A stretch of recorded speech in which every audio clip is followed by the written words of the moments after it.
Welcome to our luncheon program. I am pleased to introduce Woody Dike as our speaker today.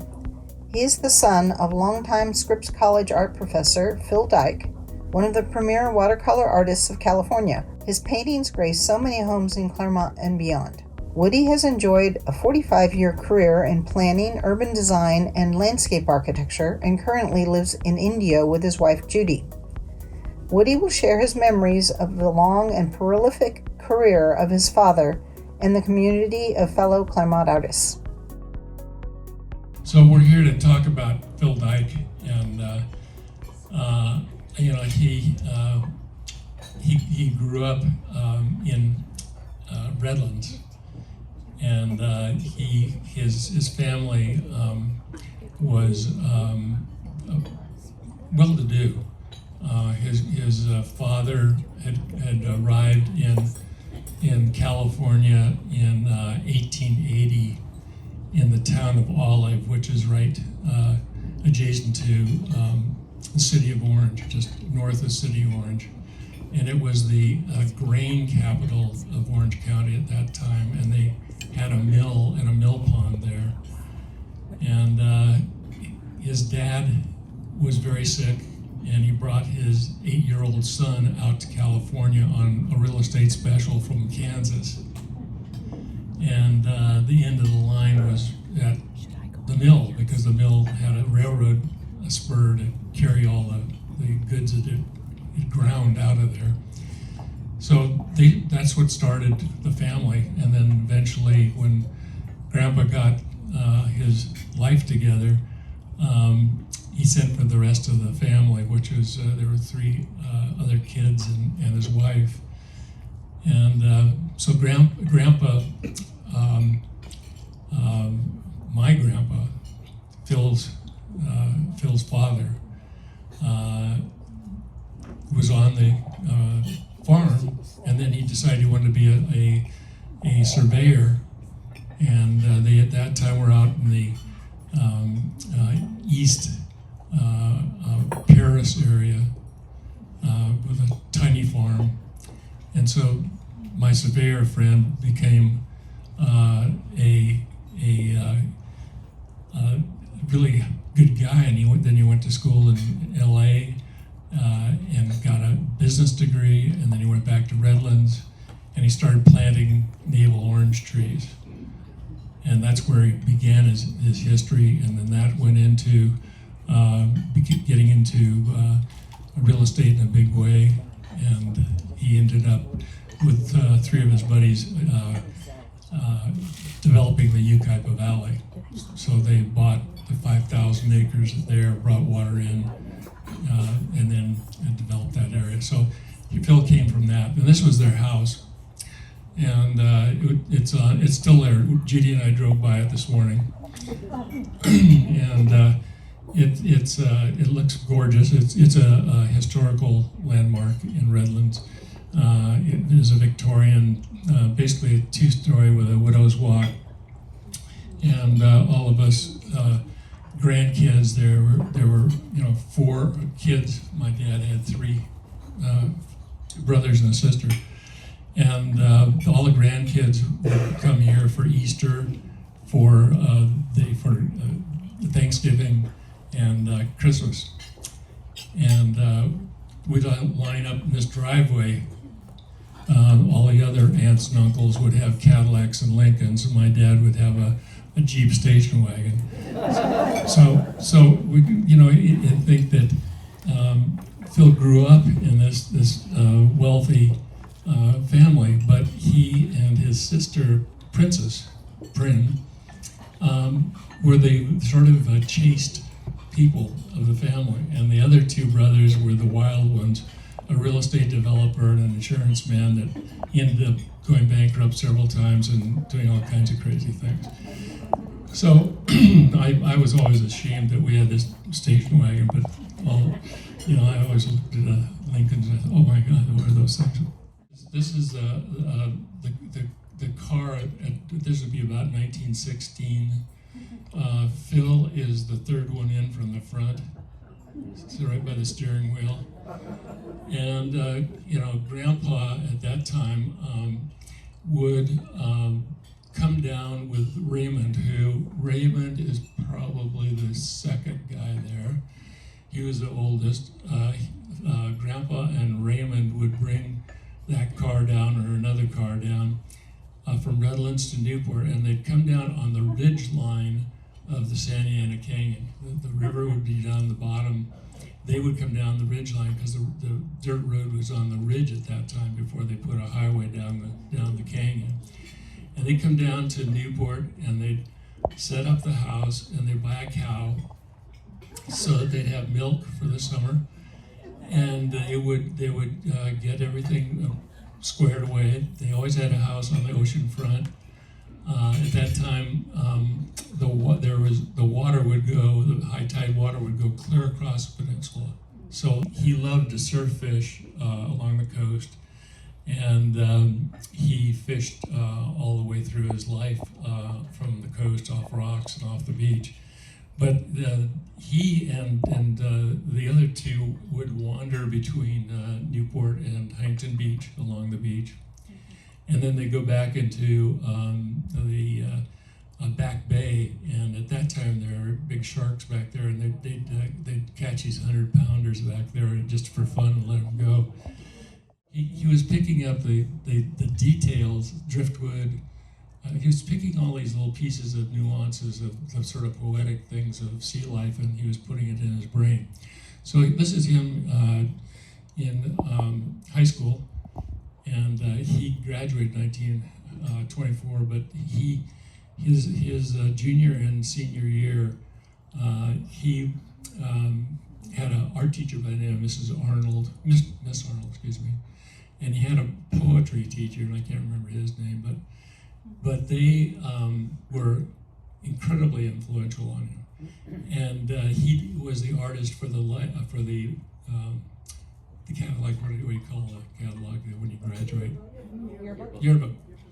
And so Phil did these amazing drawings for the whole yearbook. He organized the whole yearbook. I mean, it's just, when I look at it, I just can't believe it.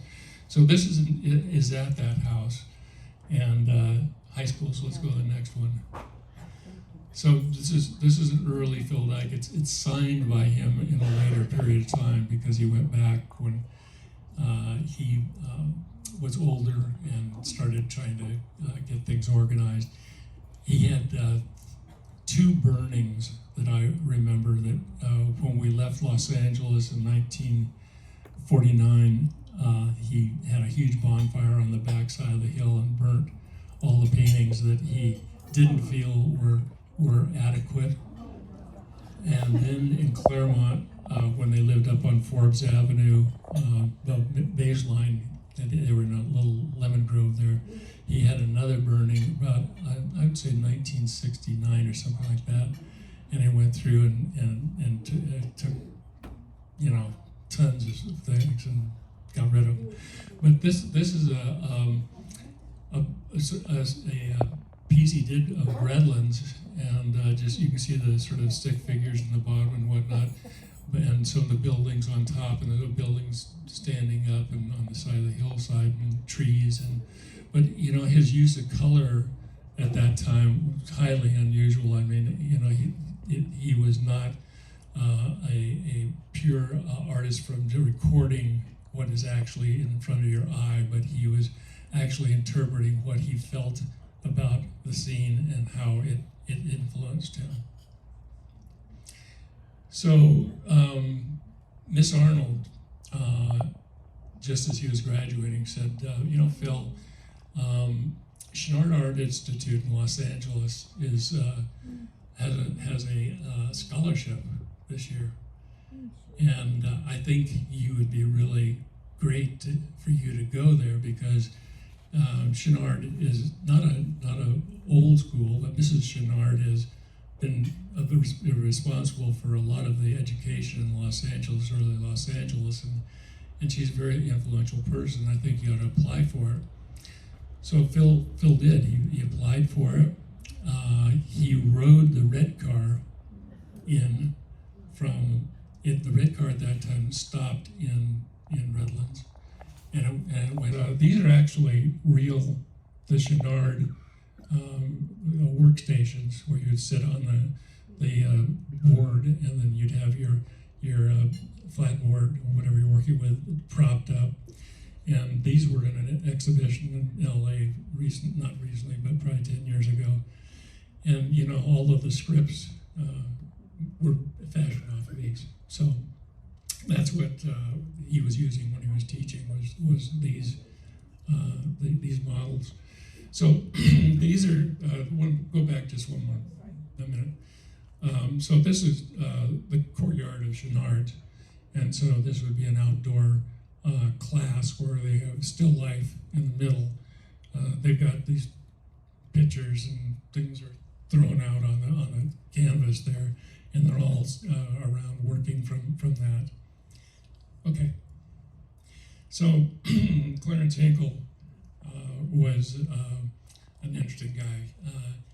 He was an instructor at Chouinard's, and my dad immediately, both of them clicked, and it was funny that at the same time Millard was Sheets, Millard as in Sheets, and was living on a citrus ranch in Pomona with his uncle. His mother didn't feel that she was able to raise her son, and so she gave Millard to the uncle, and the uncle was a really cool guy and taught Millard all kinds of great things. And the uncle also had a Model T Ford. So Millard had been going to, Millard had somehow found Clarence Hinkle. And Clarence Hinkle was living in Laguna Beach at that time. In fact, there's Hinkle Street is still in Laguna Beach. And so Millard would drive this Model T Ford down. I don't know how the heck he got there, but because at that time the Laguna Canyon was a one-lane dirt road in, and there was no road in from, I don't think, from the north or south at that time. I think it was the only road in. Anyway, he'd go down and spend a couple of days with Clarence, and Clarence would introduce him to all the artists that were in the Laguna Museum of Art at that time. I mean, this is, you know, we're going back to 1924, 25.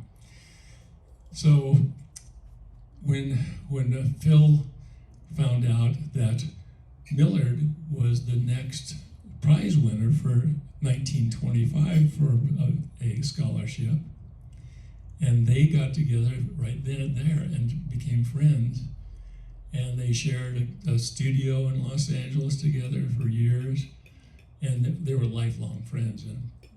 And so here's Millard at that age. And one of his sketches is 1928, but it's, you know, in that period of time.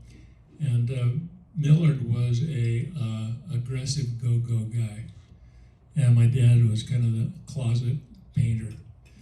And so, being best buddies, Millard was flying around. He was doing murals all over Los Angeles, and he was, you know, at that time, I mean, he was just on fire, and my dad was just painting great paintings and just hanging. But that was the way it was. And Millard would always, in the later years, Millard would always come to Phil and say, "I'm going to Texas, and I want you to come to Texas with me, and I've got this great project I want you to work on." And my dad would just keep putting him off, and then finally it just, you know, off to the side. So this is a note from Mrs. Chouinard to whom it may concern. This is certified that Phil Dike is employed as a instructor at the Chouinard School of Art for a number of years. Anyway, so you know, this was what she sent him out on a quest, because Clarence Hinkle had suggested to Phil that he needed to, when he graduated from Chouinard, he needed to go to the New York School of Art. And Phil, of course, had never been out of California. And so he did. And he took a train in 1928 when he graduated and went back to New York to study with the Ashcan and all the wild and crazy artists that were there. And they were all, most of them were teaching at the academy, or they were down the street at another art school. And so that's where he met people like Theodore Geisel and all kinds of cool dudes that were running around in New York. And he worked with these really, really strange, great artists. They would come in drunk and whatnot. But he learned perspective, he learned color, he learned the hardness of the city, the people. It was kind of the beginning. 29 was when he was there. 28, 29. 29 was, the beginning of the Depression, that things were really getting bad. And so he had that feeling in his soul. And so let's turn the page. And so then he came back from that, and Mr. Chouinard hired him to teach one semester. And here he is. He's young guy. He's teaching, these programs at Chouinard's. And then, of course, Hinkle gets on him again and says, that wasn't enough. You need to go to Fontainebleau. And, you need to really see what's going on in Europe. You need to get that experience. So Phil does. He goes to Fontainebleau, and he goes on this steamship, and he doesn't know anybody on the steamship. But within 2 days, they all started to know each other, and there's all kinds of these young people going to school over there and whatnot. So he's got a whole new social program going by the time he hits Europe. And one of the guys says, I know exactly how we're going to get to Paris, and here's the trolley we're going to take, or the train we're going to take. Anyway, it all works out, and he ends up in a boarding house that's about a mile from Fontainebleau, and there's a forest between, and they buy bicycles. Actually, the boarding house had bicycles. And they would ride bicycles to Fontainebleau. And he gets into fresco mural construction, and into lithography, and into drawing. And he gets these amazing teachers, and he gets his rooming guys that he's with in this boarding house are all architects. And they go on these architectural tours of areas around Paris, and he goes with them on these buses, these ancient buses, and he learns all about architecture. They see all these great things. And so this is just a piece of a litho he did, but he's already taking architecture and understanding it super, super well. So he comes back again, and he spends the summer in Newport. And then Mrs. Chouinard, we're in the Depression. She doesn't know how many students she's going to have. She doesn't know if she can guarantee paying, whatnot. She hires Phil for 2 classes. So he spends the summer in Newport goofing off. He is a big goof off. I know he isn't a disciplined artist at all. His whole life, he was just, he'd like to sit and read or do something. But so this is the Newport Pier, and this kind of takes a lot of what he was doing on these trips around the planet, of understanding color and understanding perspective, and taking things and simplifying them and focusing them and making them exciting with really small pieces of brushstroke. I mean, he can make a person out of one brushstroke. I mean, it's what he feels and how he makes the paper and the watercolor happen. So while he's teaching this next time back to Chouinard's, one of his students gets pretty interesting to him, and he's got these girlfriends all over the world. I mean, I don't know, he's, Capri, and they're all over the world. I've got his love letters to all these girlfriends. I've got all the letters. I just gave him the Smiley Library this morning. We dropped off 3 backers boxes of love letters and whatnot. But anyway, this woman that you're looking at is Betty Love Woodward. That's where I get Woody. And she was a student, and she grew up. She moved from Tennessee with her parents to Globe in Miami, Arizona in 1910, when it was still a territory. And her dad came out to be a station master of one of the railroads there. And the railroad serviced the copper mines in that area. She came to get a brush-up class on art at Chouinard's, which she'd been told was the greatest place around, which it was. So my dad sees her, and so he kind of falls in love, and actually chases her to Arizona. She's on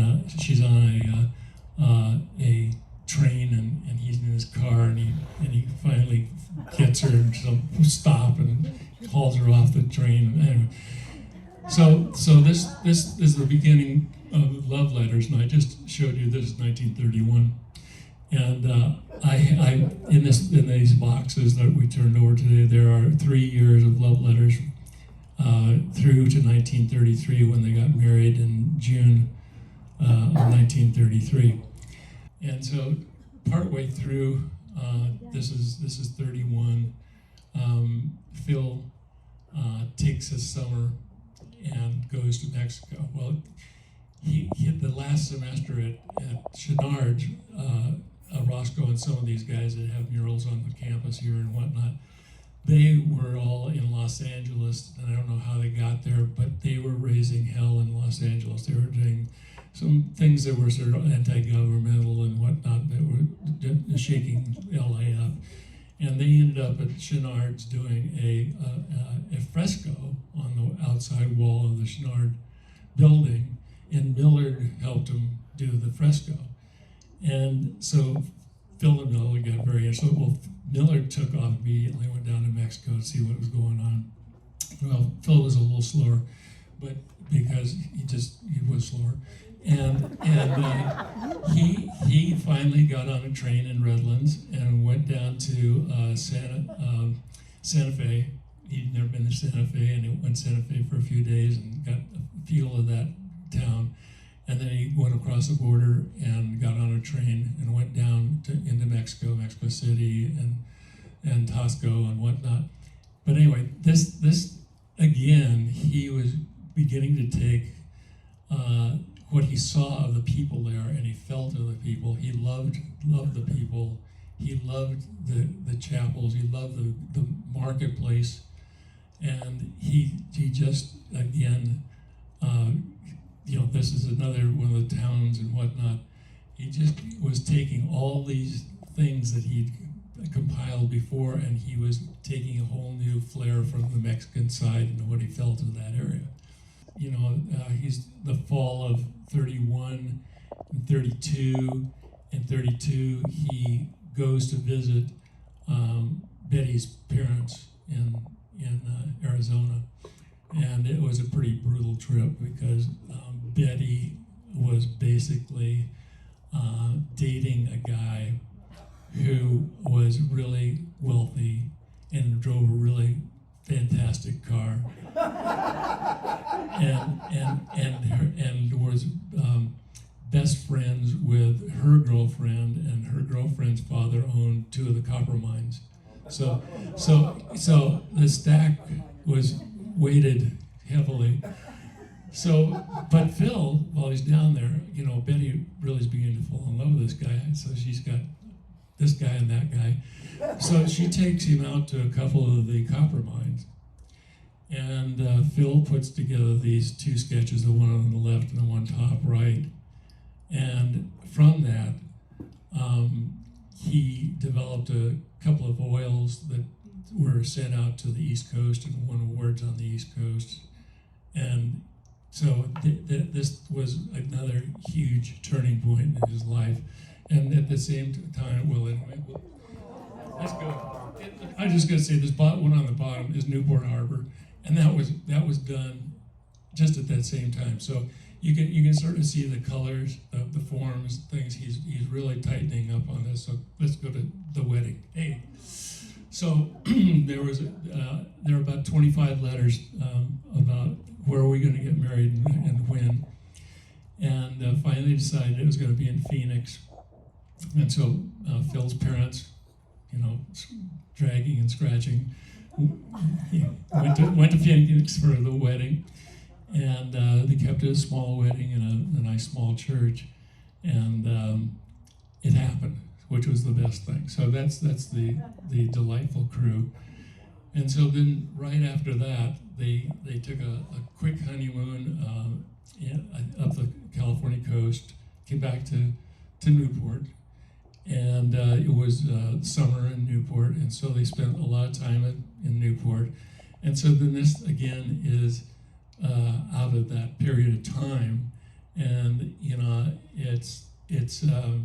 it's so strong and striking that you just sort of knocks you out. But it's his simplification and his understanding of form, and that's he's learned from all these different people in this process.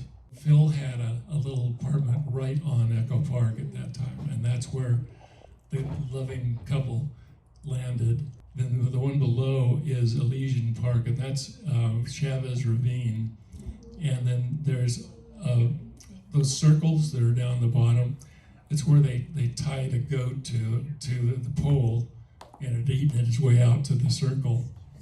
And my dad and I are supposedly underneath that pool in that one. So this is Betty, I think. From what I remember, but I never saw her in that position. So but it begins to pull together where he's simplifying things down again, but he's got these great forms, but he's got the ocean in the background, and maybe Phil back in the background walking away or whatever. But, it's more in the getting back to that imaginative that's coming out of his brain and then is coming out of his hand. So this is the Dike home. They bought a piece of property up from Echo Park on Echo Park Boulevard. This is where he was getting, again, back into Newport. And this is called the Surfer. And Star Sheets had this, and many of you may not know, but that Millard Sheets' son, David, and his wife, Susan Starry Sheets, had a series of galleries in the Laguna area, and they were very successful at it. Howard Almanson, Home Savings and Loan was their major buyer. And this was a painting that one of my uncles had in his house. He had a lot of these paintings. And he died, and then my aunt kind of stole them. Anyway, this painting showed up at Starry Sheets and sold for $70,000 to one of the tech guys in Orange County, and I was asked by them to deliver it to this guy, which I did, tearing my heart out. But anyway, again, that same little period of time, and again, Newport Harbor, and the understanding of like, you can see that house, which is one of the first houses out on the peninsula, and that shadow in the water, and it's that yellow water from sun on the water behind it, and how it carries down through the beach, and unusual colors that you wouldn't expect to see, but when you begin to take the elements that are around them, they come together. same period. This one, Gene Crane was Rex Brandt and Phil's attorney in Orange County. And so Rex started trading paintings for attorneyship, and Phil did the same thing. And then one day when Gene was up at the house on Forbes Avenue at the studio with Phil, Phil says, I've got a painting I'd like you to have. So I threw this in his trunk. And my mom and me said after that, what the heck is going on here? This is over in the park on the other side of LA where the observatory is, and the train tracks below in the LA River. This is a little later, 34. The sort of the clipping on that, and again, this perspective, which takes your breath away.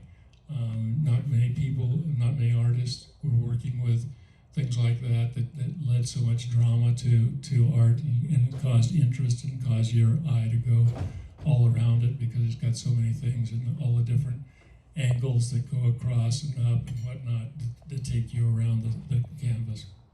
So in 1932, Mrs. Chouinard comes to Phil and says, I've been talking to Walt Disney, and I've been telling him that those Mickey Mouse figures with those stick legs and arms are just not cutting it, and that you need to give anatomy. People are getting tired of sticks. They need to have some anatomy to them.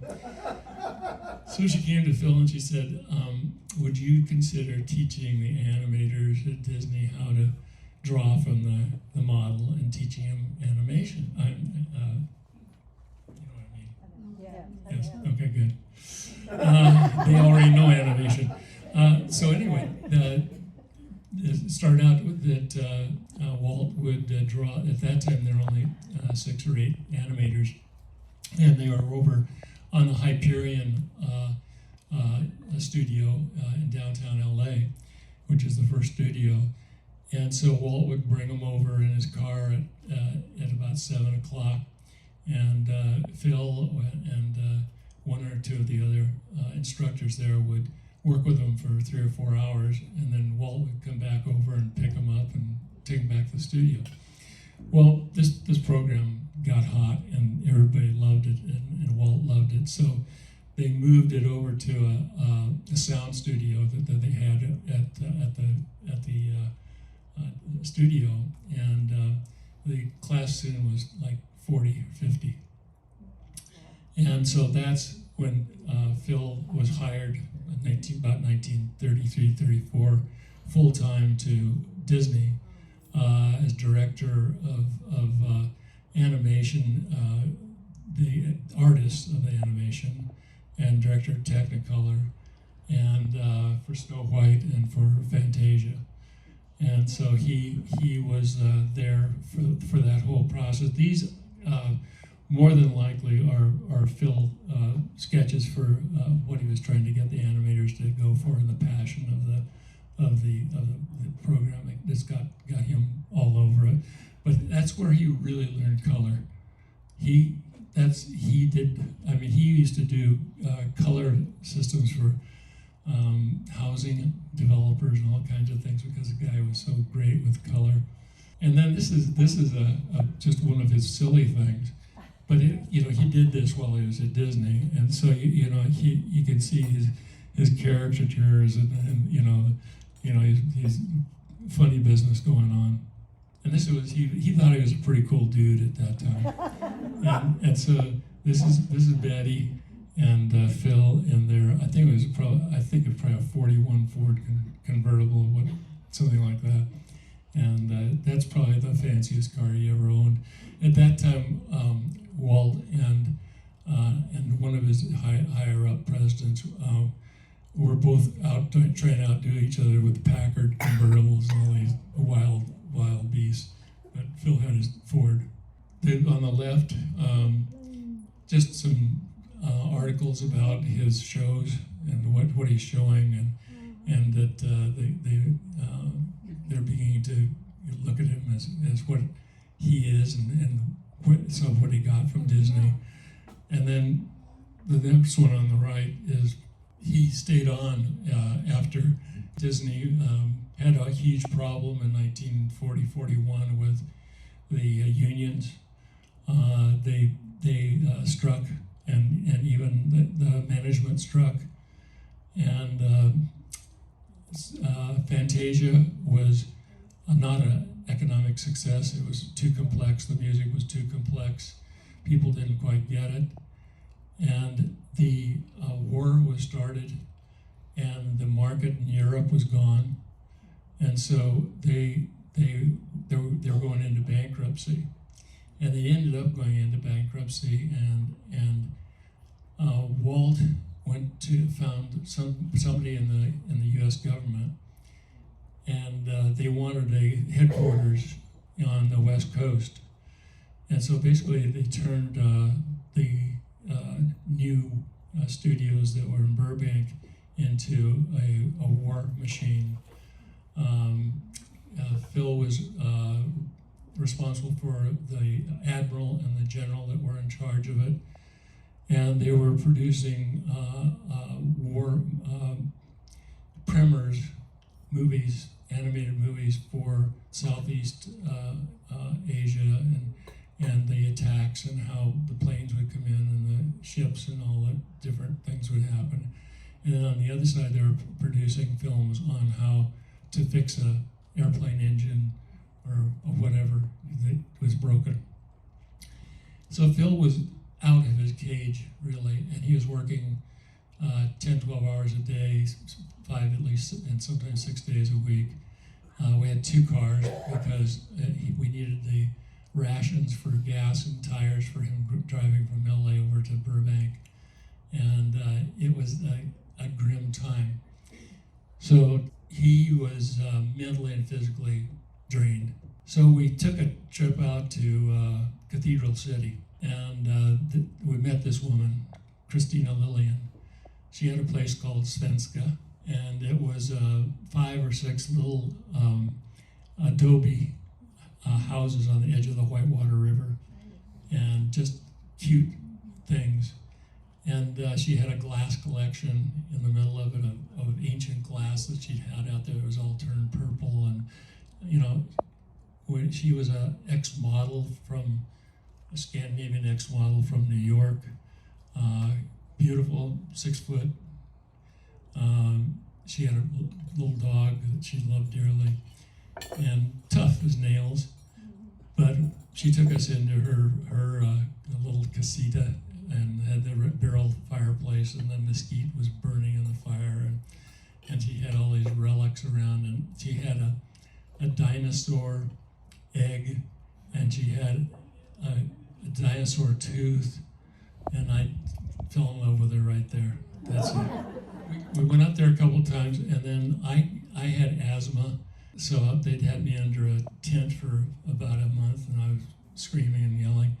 So my dad bought this trailer, and we had another Ford. I think it was about a 46 Ford Coupe or something like that. And so he puts his thing on the back of this Ford Coupe, and we go out towards the desert out on Route 66. And we get just to the street that the parents live on, his parents, Cypress Avenue, and car poops out. It's going up the grade. So we walked down to Grandpa and Grandma. At that point, it was only Grandma.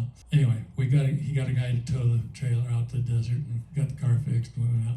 So we spent the winter in this home, and Mission at Tucson and downtown, the square, Oliveira Street, and of course Newport Harbor. Anyway, they were all covers for Westways. So 47.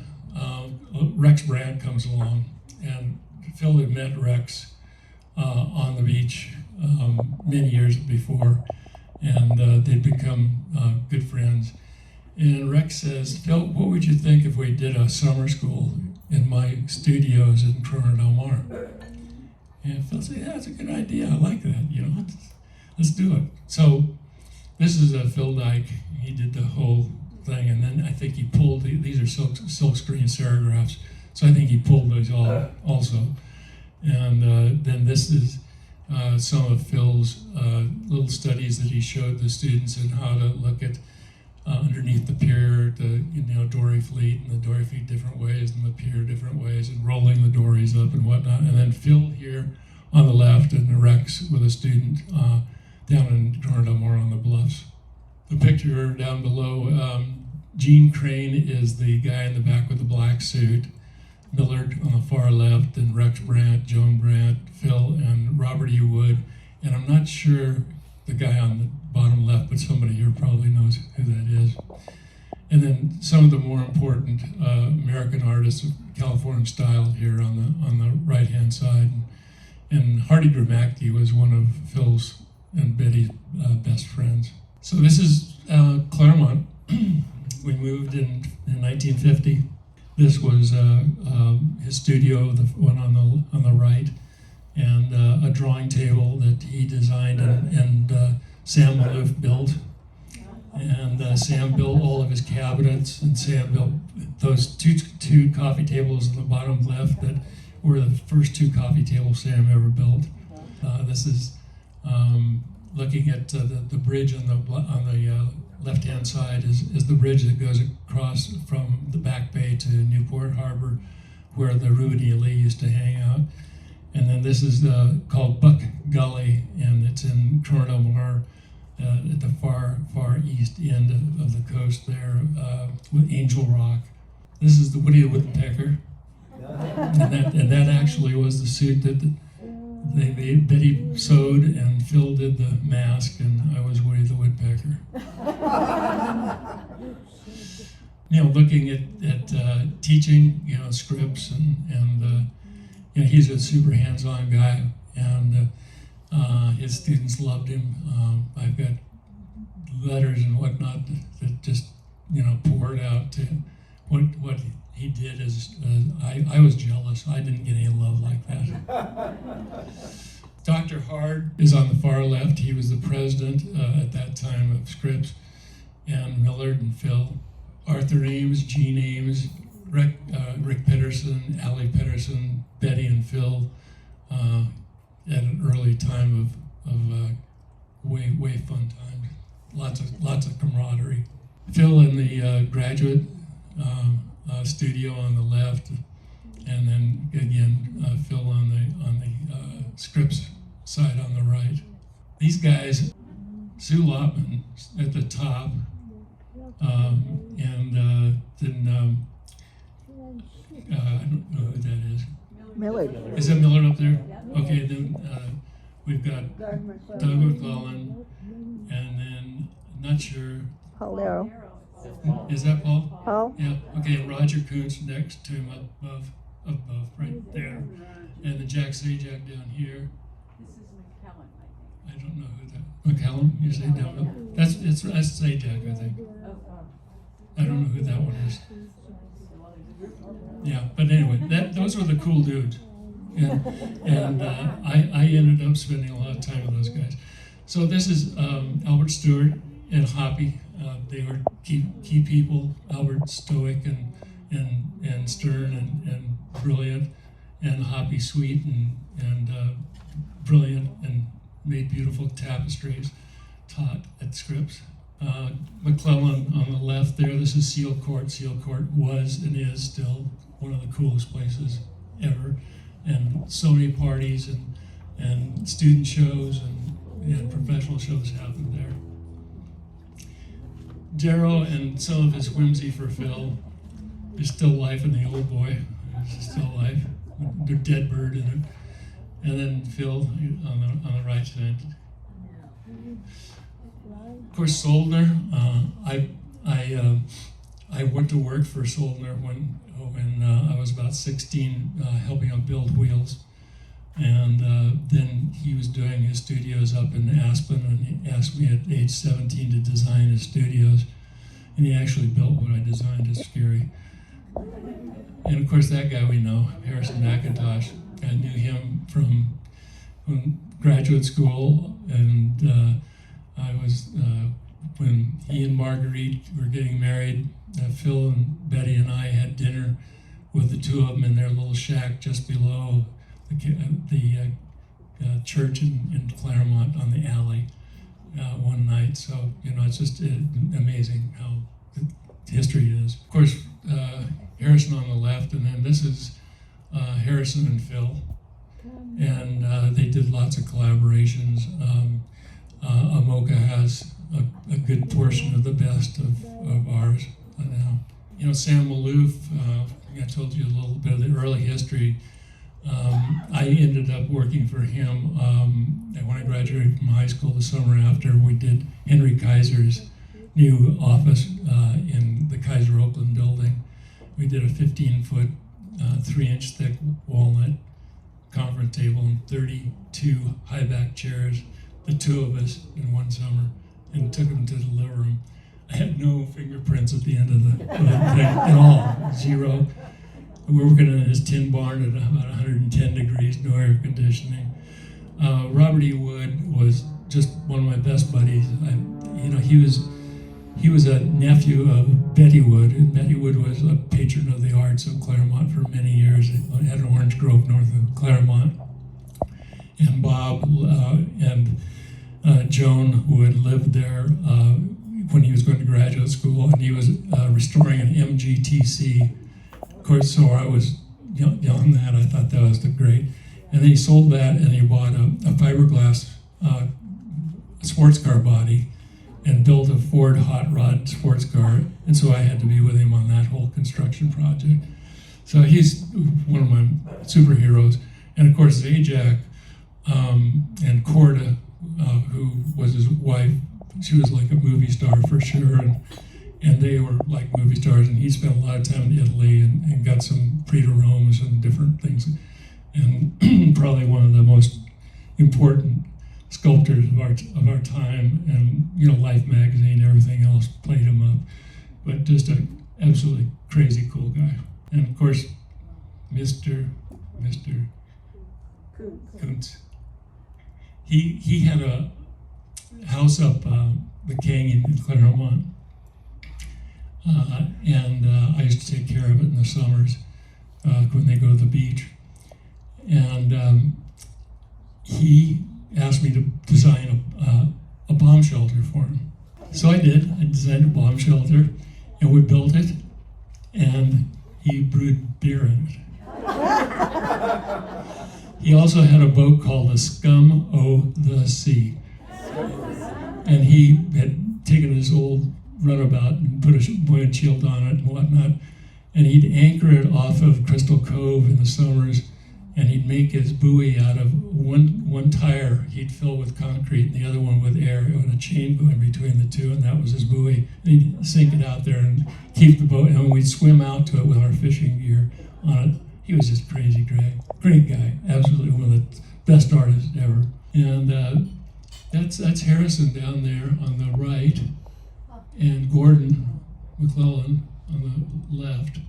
Not sure of the other people there, but this sketch is Roger did for the Padua Hills Festival.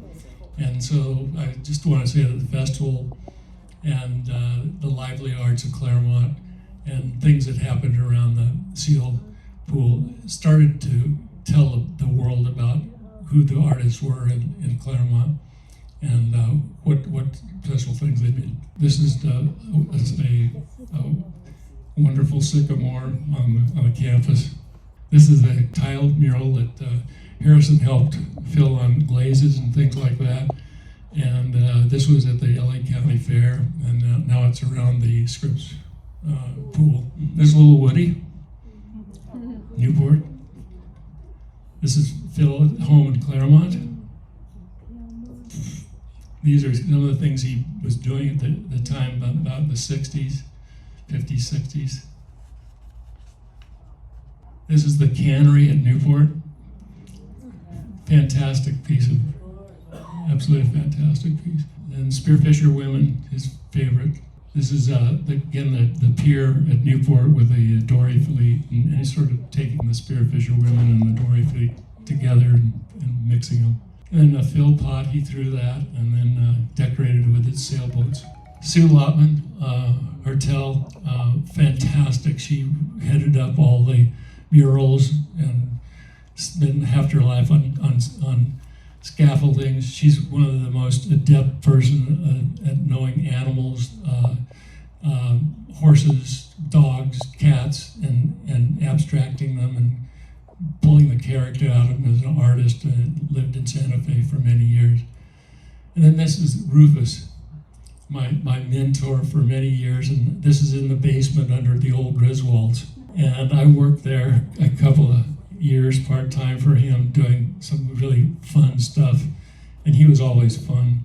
He was in this basement, and I was still the height I am now, but the beams of the Griswolds were about 3 inches lower than the height of me.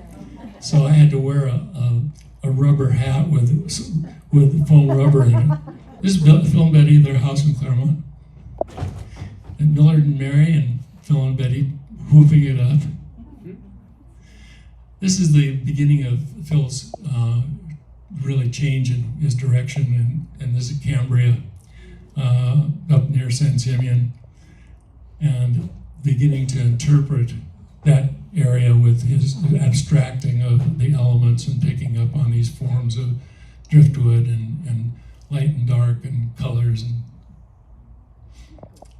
this is like, again, the driftwood and how he's beginning to put it together, and you are seeing maybe people in there or dancers or something happening they're really unusual.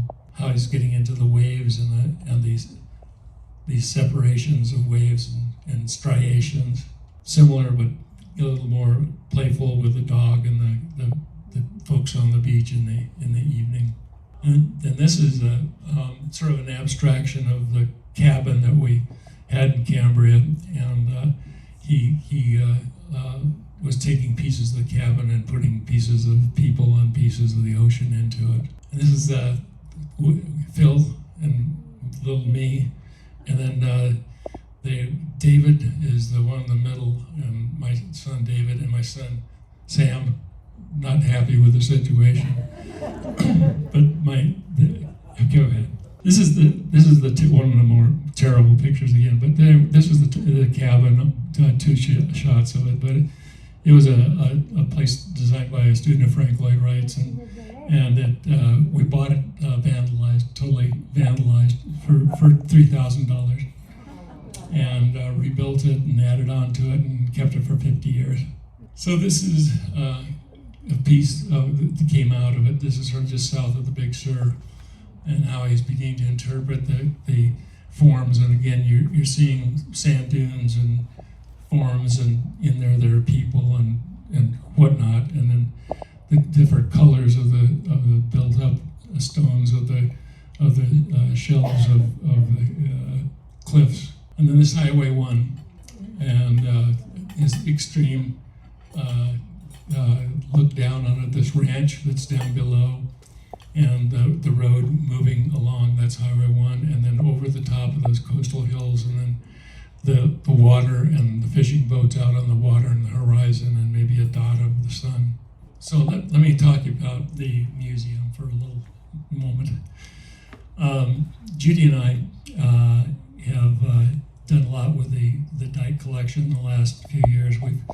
We've gifted about 550 pieces of art to 7 institutions in Southern California. And one of those, of course, is the Claremont Lewis Museum of Art. And we're very, very, very happy about where that's going and the excitement of it. And they came to us about a year ago and said we'd like to name one of our galleries the Phil Dike Gallery, which we were very, very, very pleased with. And there's been a fundraising on that's gone on this past few months, and it's done very well. But guys, if you ever have art that you think would be good for the museum, or if you want to support it, it would be fantastic. We also just gave a collection to the Chaffee Community Museum of Art that had been sitting in the basement of the Mount San Antonio Hospital for about 50 years, and we couldn't pry it out of them. We tried attorneys, everything else. My mom died not knowing where it was going. Well, we finally secured it, got them to give it to us back because there were no real good documents, and then we just gifted it to Chaffee. So there's some great resources. So we've got 8 different institutions now going, and those institutions can trade and borrow free. So anybody wants to do anything. So thank you guys.